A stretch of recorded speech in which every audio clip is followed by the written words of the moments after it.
Hello, this is Dr. Janice R. Love, and welcome to my YouTube channel. Make sure you subscribe. It is Father's Day, and I want to do something very special for Father's Day. So I invited my beloved husband, who is none other than the Reverend Dr. Bobby L. Love Sr., to have a conversation with me about when daddy steps up. So stay tuned. You really don't want to miss this conversation.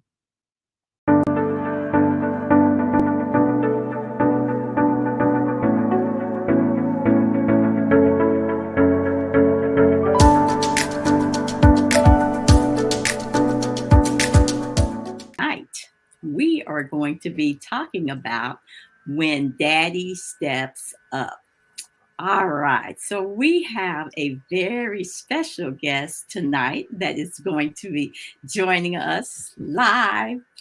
And he's no stranger to Pros Perfected Institute, and no stranger. He might be a stranger to asking for a sister friend, but if you have been following me for a while, you know that my special guest happens to be my husband, the Reverend Dr. Bobby L. Love Sr. So he is here to talk today about Father's Day, and we are going to be talking about again when Daddy steps up. Now, again, is my husband, and we have been married for 21 years. Yay. And he is the senior pastor of the historic Second Baptist Church of Olathe, Kansas, where he has been the pastor for 34 and three quarters years, just about a long time, where he has served as the senior pastor of this wonderful historic church in Olathe. He's also a community organizer doing lots of social justice work to make sure that everything is equitable for everyone. So we applaud the work that he is doing in the area of social justice. He is, again, a husband. He is a father. He is a grandfather. He is a stepfather. And he is a great grandfather. So I know he doesn't look like it, you all. He just he does not look like it. But anyway, let us welcome to the stage today my husband, my beloved husband, Reverend Dr. Bobby L. Love Sr. Welcome, dear. Well, thank you so much. And I just bring greetings to all of your guests. And thank you for allowing me to be on your platform with you. And I'll try to behave myself today. Of course you will. Of course you will. Because we are here asking for a sister friend. Okay, Now, our topic for today is when daddy steps up. great. And again, it encompasses so many things that you have experienced from a Mhm. fatherhood perspective. Now, we know that there's talk out there that a father is a biological thing, and then Yeah. maybe a daddy is the one that kind of steps up and does everything. So, as we talk about this today, I really want to hear about your experiences in Sure. fatherhood and being a dad, Sure. and we'll just share Great. because I Okay. think you have a unique we have a unique story. Yeah, I think we do. And Mhm. yes, we have a unique story, and I think Mhm. uh, what you share will be very helpful Well, to our thank you. audience today. So hopefully, we Okay. have some men who are tuning in. Again, if you were catching the replay, let us know you caught the replay. But again, I just really want to just throw some questions out there that you Okay. can answer. All right, so let's first talk about where your fatherhood journey began. Oh, wow. Well, I'd have to say, for those who may or may not know, oftentimes in my sermonizing, I talk about that great city out west. And that Mhm. typically I'm referring to my upbringing in a little place called Liberal, Kansas, southwest part of the state of Kansas. And I actually became a father at the age of 20. And during those days, you're trying to find yourself. And what I will share with you is purely transparent because I'm looking in the back view mirror. I probably wouldn't said this, 40 years ago, Mhm. but now as I look back and reflect, in those younger days, I'd like to think I had a little something going on. So, You was cat daddy. yeah, you're trying to be a cat daddy, you're trying to be a player. And so, I had a son in 1978. And in so doing, I would have to say that really not knowing what being a father is all about, not really knowing the responsibility and the commitment. And then, most of all, too, in fairness to my son's mother, not really being committed. So, there you have it. And I think so many young people fall into that category. When you have babies out of wedlock, and there's not any commitment, and then you know, not knowing uh, really fully understand the dynamics of what happens to both sides of the family. But Mhm. I'm thankful that she and I had parents that stepped in, that assisted us, because, we were young, didn't know what we were doing. So that's how my journey started. Um, as I went off to college, got gainfully employed, you Well, know, let me go back and ask the question. So, oh, okay. I'm sorry. yeah, so you were just ready to move on to the I next one, sure because was, you know we me. we Yeah, we hey, got a list of what we got a list of okay. kids and stepkids to get through, because we're Yeah, a okay. family of 8 children, so we got a We got ways a to go ways to here. go. That's right. Yeah, but let's talk about what were your challenges during that time, being having a child out of wedlock, and again, not necessarily knowing yourself, Right. or how did you step up, or did you step up? Well, I did, from my vantage point, I think it would be kind of cavalier to say that, yeah, I stepped up, but in all reality, from her perspective, I probably didn't. But at that time, I was gainfully employed. I was working at the packing plant, 60 hours a week. I'm buying cases of formula, diapers, and so forth, trying to work. And if it wasn't for our parents, I mean, that could have been a different story. So, just a shout out to grandparents who find themselves in this situation where you have to step in and help. And I'm extremely thankful. Hmm. So that's kind of how we transition through that.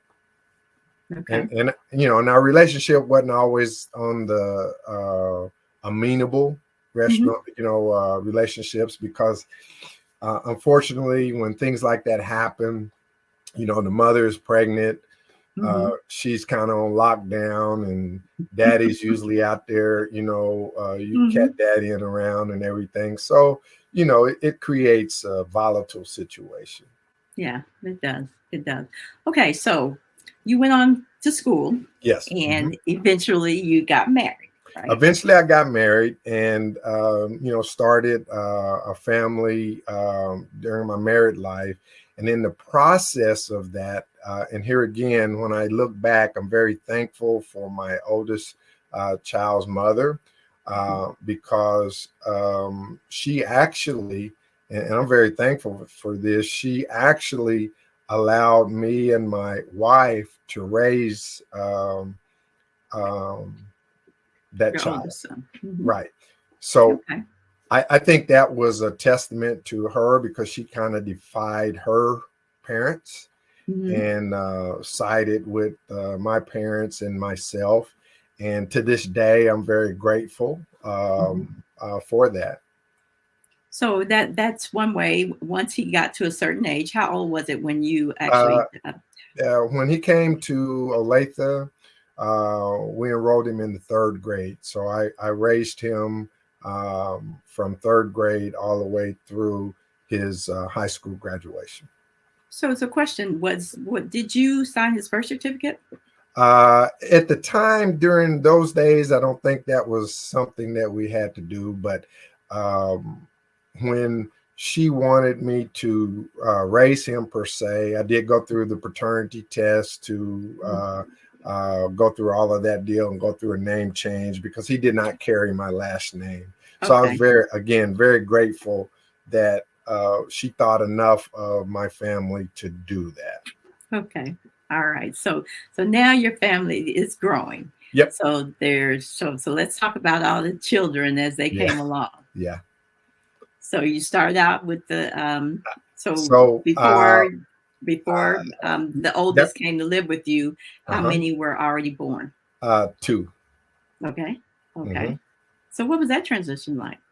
Well, it was good because he grew up with us, and Hmm. in those early years as well, I had taken in my brother's daughter for a short period of time. She stayed with us for the summer, Yeah. and it was good. I was proud of the fact that I had an older son. I had my second son who carries my name, Hmm. and then we had our oldest daughter, and I mean, we were rolling, and of course by that time, I'm a deacon at Hmm. one of the metropolitan area churches, and we're rolling. I'm gainfully employed, so life is okay. All right. So and you were definitely involved with children. Did you do anything like coach or Oh coach yeah. little? Uh-huh. What'd you coach? Oh gosh.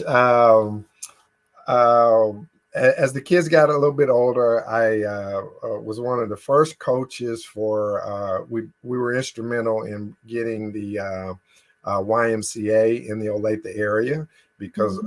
Olathe did not have one at the time, Hmm. Okay. and as the kids were in grade school, we was instrumental in helping bring the YMCA to the area. So they needed coaches for basketball. So myself and one of the young men at the church, we coached the first YMCA grade school team.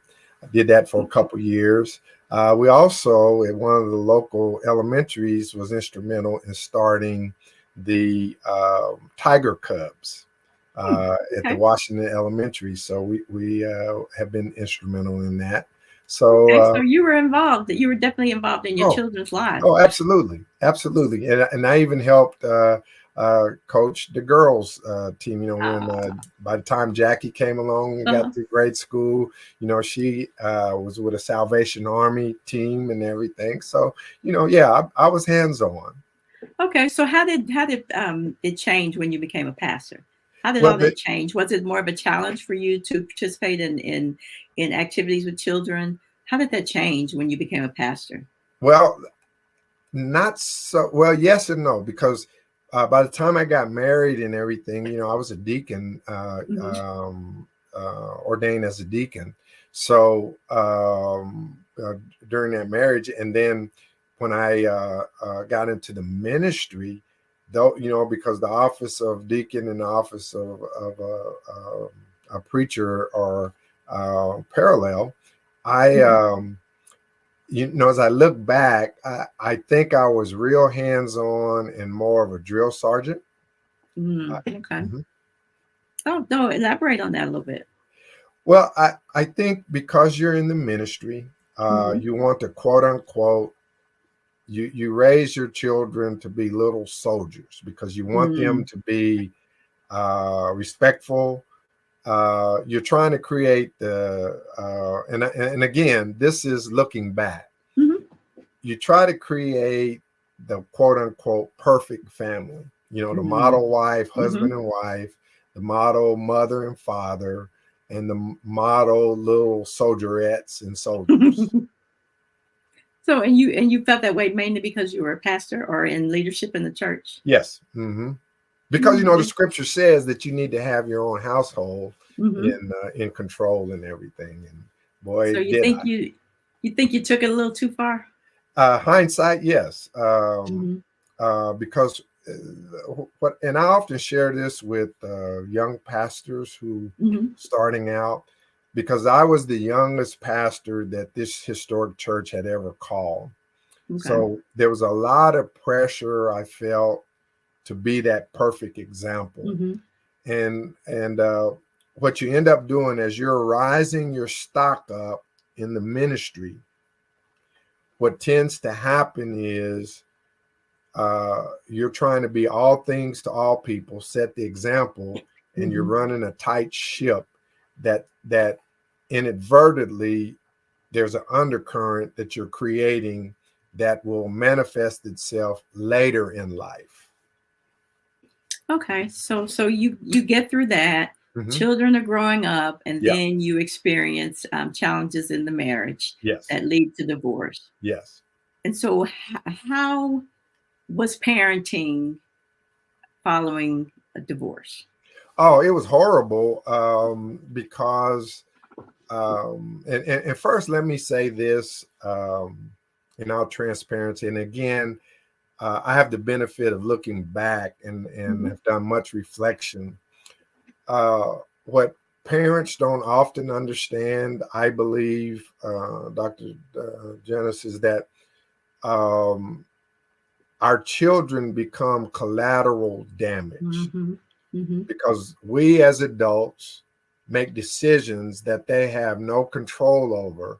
So Right. when parents break up, there's a whole dynamic that parents don't even see, nor do they Hmm. understand. And, Amen. I have the benefit of knowing that now, but Hmm. I didn't know that then. So, Hmm. the youngest child was in grade school, and Hmm. the older children, the oldest one was out. He had moved away. The second oldest, was in college, and the third oldest was in college at Hmm. KU, and then I had junior high school, and it was difficult. Hmm. So, what did you find most challenging? The most challenging was that you have to understand that when I went through this, being a very public figure because I was Hmm. involved in every aspect of my community, I felt as though there's all these eyes on me, and I want to, try to uphold a particular standard. So I became a Disneyland dad. Hmm. Whenever it was time for me to get my children through visitation, Hmm. I just opened up the purse strings and checkbook and just did a whole bunch of stuff that, hindsight, that wasn't the thing to do, but um, I was not the custodial parent. So Hmm. I'm wanting to provide the best time that I could, at the same time maintaining a pastoral position. And that had a whole nother level of nuance to it. Right, and it's we've talked about. I mean, many times since Right. we do blended family counseling, Yes. is that oftentimes if the person is not custodial, they are often dealing with a lot of guilt. Yes. They only get their children a certain amount of time, 2 weekends a month, Right. and that they don't want to spend that time doing a whole lot of having a lot of frustration and Oh gosh. arguments and telling kids what to do. You just want them to be happy because Right. again, that's the only time that you get with them. So yeah, I definitely can understand how challenging that. One of the uh, one of many hurtful things that Mhm. I went through. One of the hurtful things was to have, and I adore my children Mhm. and have a wonderful relationship. But during this time, my um, oldest daughter Mhm. just told me that I just messed. I This was the worst year of her life, Mhm. Mhm. and I mean that cut me to the core. Yeah, I mean, kids, if they're hurting, Yeah. again, they often feel like that. They just need to express, and it's good they do express, Right. because when they hold it all in, we don't know what that manifests in later. But again, so you got all this guilt going on, and wanting to be the best father you could, but again, turned into Disneyland Yeah. oftentimes, and Right. shelled out a whole lot of money too in the Oh process. gosh. Yeah, and there again, the money type of a situation. I was grateful that what I had to do during those times was Mhm. to, because I had a retirement that was built up, Mhm. actually going through divorce and everything, I had to liquidate, but Mhm. liquidating that gave me monies that I could do at that time what I thought was the Mhm. right thing to do. But boy, I was just burning through money like, crazy. Col College educations and cars and Yeah, trying to pay, child support, mhm. alimony, Mhm. paying car notes, car insurance, uh, cell phones. It was just crazy, and I was just burning through money. But trying to do what I felt was best to maintain a decent relationship with my kids, and I'm grateful that I survived. But man, I tell you, looking back on that, it was nobody but the Lord. Very grateful for my parents who Mhm. had moved up here prior to all of this had Mhm. happened, Mhm. with with 6 kids. Like I said, the oldest child had moved on Mhm. without their help. Um, and I thank God that they were neutral, Mhm. because it gave their mother the opportunity to engage and do Mhm. things, and that was good. You got to have a Mhm. support system, and I am grateful to this day. And my For your mother, and of parents. course, she's 96 years Uh-huh. old, and dad passed a few years ago at the age of Right. 98. But Right, but you didn't mention that you lived with your parents during I that time. did, and Mhm. I was going to come around that during the time that I went through this most strenuous ordeal. I ended up moving in with my parents, and that was a blessing, because it gave me a place to lay my head down, and I was battling Mhm. for survivalship and everything, and it gave a safe place, that when the kids came over Mhm. during my visitation weekend, they had a familiar place to hang out. So That's a that was blessing. good. I don't know what I would have done if I was in Mhm. a different situation, but and this usually don't happen for everybody, but Mhm.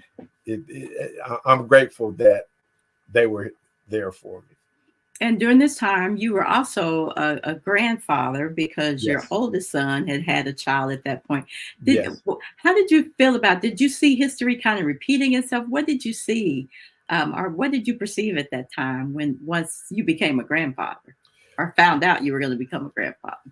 Well, there was a lot of things that I had to deal with that, because at the time that happened, I was married, Hmm. and both my wife at the time and I, and the my son, Hmm. and the soon to be mother, Hmm. uh, had some frank discussions. And Hmm. like I said, I was hard taskmaster at the time, and I did acknowledge to them how difficult it was, Hmm. because I told the son, I'm speaking from experience of what me and your mother went through, Hmm. and I had frank conversations. And Hmm. the caveat in this situation was that it was a biracial relationship, so Mm, that okay. added another layer Hmm. during that time of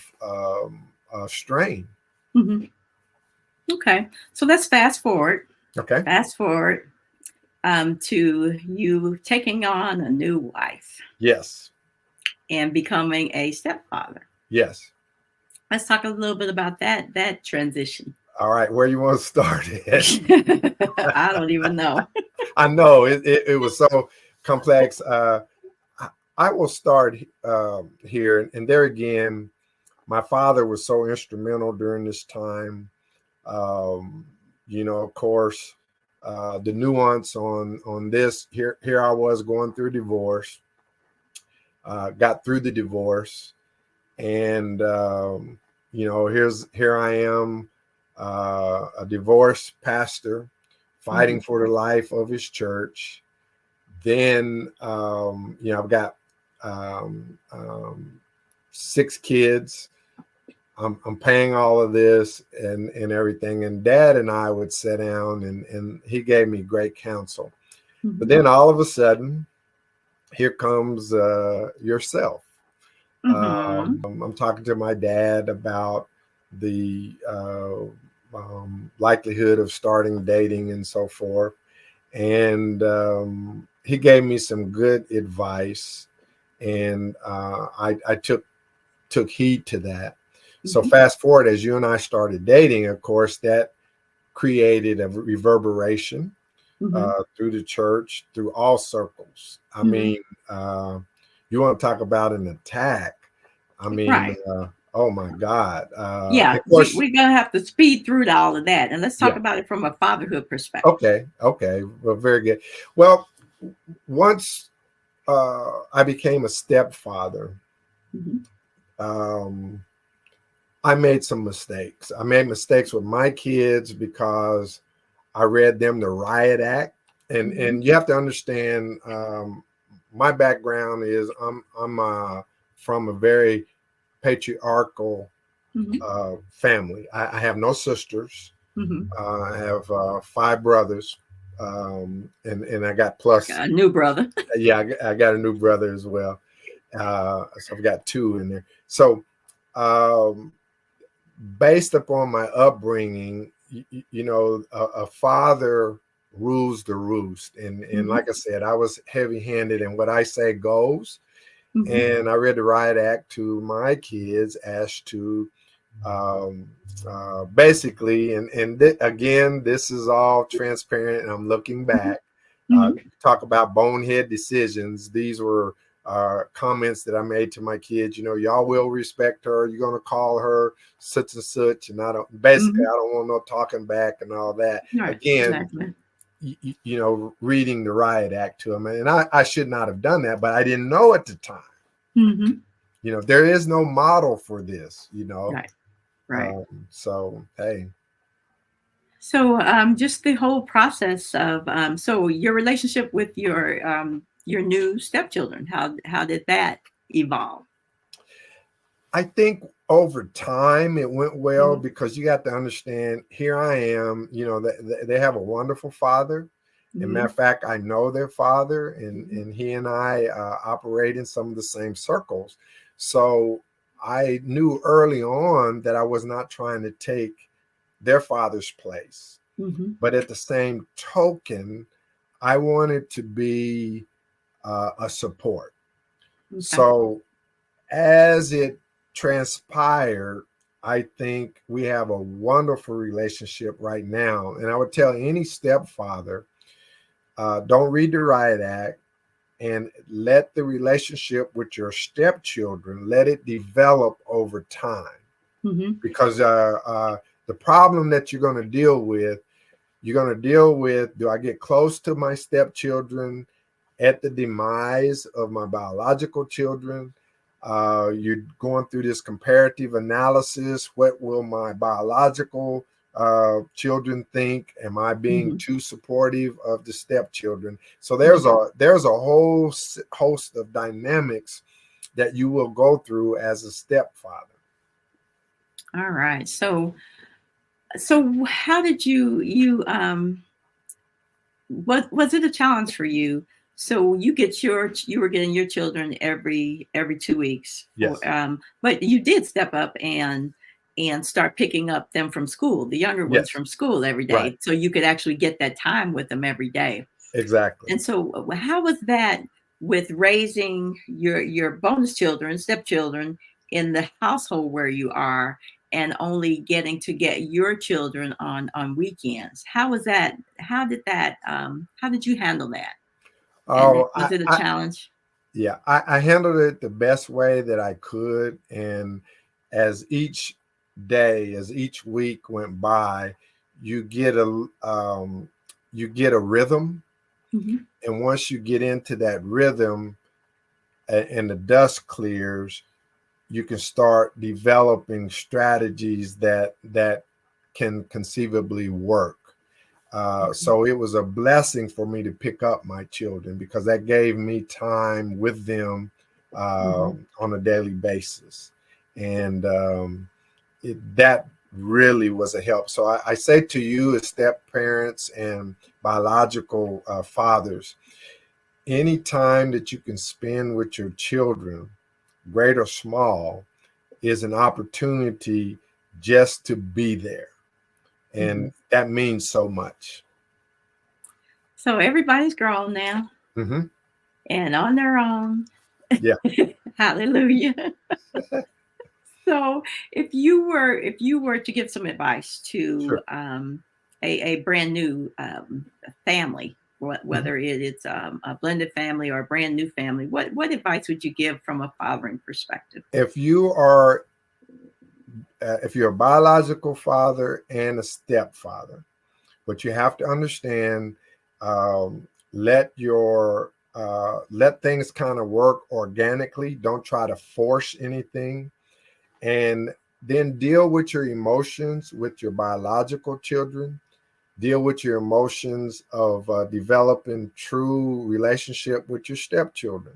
And once they see that you're not trying to overshadow their biological father and just let that work, they will come to you and you will develop a long lasting relationship. And I think with my stepchildren, and I'll speak from personal experience, because I had, and maybe it was just by, and I don't want to say luck, but maybe it was just by sheer intuition of me not trying to replace their father, that Mhm. over time they could understand that, and because we're in the same profession, that they got a greater appreciation of our relationship. So that's what I would say to new fathers. You don't have to be super dad. You don't have to try to do it all. But what you do is be there in the moment, embrace where you can. But I will say this: your relationship with your stepchildren and your relationship with your biological children, I don't care what anybody tells you, Right, they're not going to be the same. right. But that doesn't mean you doesn't love them. You just love them in Exactly. different ways. Exactly. It's a You give different relationship. exactly, exactly. So wow, you've given a lot of information there, but I'm going to hit real fast on the grandson because Okay. you stepped up when it came to the grandson as well. Yes. That was and I'm so proud of him. And when I look back again, I'm Hmm. looking back and reflecting. And this is kind of coincidental. Um, his father and I are 20 years apart. Hmm. His dad and him are 20 years apart. Hmm. And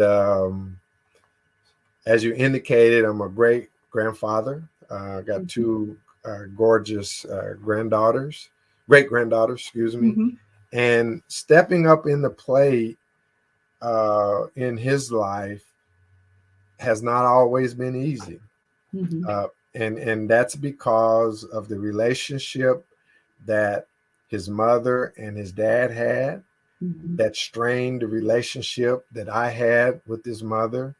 And Hmm. I'm very grateful to you because you stepped up and kind of pointed some things out to me that because of your reaching out, I'm able to have that relationship that could have been destroyed. And Hmm. very grateful.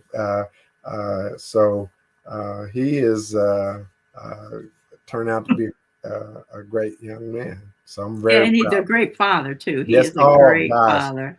he is He so good with those girls. I mean, it's. so despite when children are born out of wedlock and Mhm. when daddy step up, Yeah. it can make a huge difference in the legacy of the family, and the love name will go on forever, Right. because you all are more of a paternal father, Mhm. I mean, paternal type of Family. family. Mhm. And so your dad did the best he could. Right. Then you have done the best you can. Right. Your son is doing the best he can, and then Exactly. now your grandson is carrying on the torch to become a great father as well. Right. And And oh, go ahead. I'm no, sorry. you go ahead. And again, when I look at from a father and a daddy Hmm. perspective, Hmm. my children, we have a very, very good relationship, and for Hmm. that, I am thankful to God. Hmm. My daughters adore me. My sons respect me, Hmm. and my oldest daughter, she calls me Daddy-O. Then when Hmm. you come over to the stepdad part, my stepdaughter, she adores me. Hmm. She has a special name for me. She calls me S Dad, and as quiet as it's kept, I like to think that that means super dad. And I Hmm. told you earlier, you don't have to try to be a super dad, but if they give you that label, hey, Right. that's even good. And we have a very unique relationship. Matter of fact, I'm her personal barber, Yeah. and then with my stepson, uh, uh, he understands the dynamics because he's a stepfather, and he values our time. Hmm. Hmm. So I am very, very, very thankful and appreciative because it these stories don't usually turn out as well as ours. Now we Right. had to put a lot of work into it Yeah. because Exactly. y- A lot you of know prayer, a lot of work. a lot of work and a lot of prayer. Uh-huh. Yeah. So I just want to, because I see you as a father, as Mhm, a stepfather, as a mhm. grandfather, as a great grandfather, and I must say myself, "Hey, you're kind of good at this. You might have taken you a while, but you're Yeah, kind of good at this, and I love us. yeah, And I I do love too. the legacy that we are building for our family. Now, if we can get some of them more of them married and get us some more grandkids, we Yeah, might be on our way, right, huh? right. And one of the things that I think at this stage in life Hmm. that I will share with you all and those who may be watching, sometimes step parents get a bad rap. Hmm. And I want to share with you that be careful with that because your sons and your daughters, the likelihood of them Hmm. finding a mate who does not already have children Hmm. is going to be the percentages are in favor that Especially, they will have children already. They right. become instant step Hmm. parents, Right. and they don't have a clue what Right. that entails. They better get your book. One plus one equals Thank 10. you. Thank you putting that plug in there for my book. Absolutely. Thank you. It's available on Amazon. Dr. Amazon. Janice R. Dr. Love. Janice R. Love. One plus one equals 10. Well, thank you for that plug. Mhm. Well, we're about running out of time, and I know that you and I can talk forever Yes, we because we can. do. That's what we do, right? That's right. But thank you so much for sharing about when Daddy step up. Thank you That's for right. your transparency. Thank you for again just allowing God to lead you for trying to do it all, pastoring, working, being in the community, being a husband with a wife that requires a whole lot, like vacation and everything else, right? Our special time. But thank you Yeah. for all that you're doing, and I know you are having a wonderful Father's Day, and I will let everybody know we actually recorded this ahead of time so that he could enjoy his Father's Day. So I already Absolutely. know that you are going to have a fabulous Father Day. So thank you, Yeah. dear. Well, Thank you so much. thank you, wifey, and I love you. And thank you for allowing me to be on your show. All right.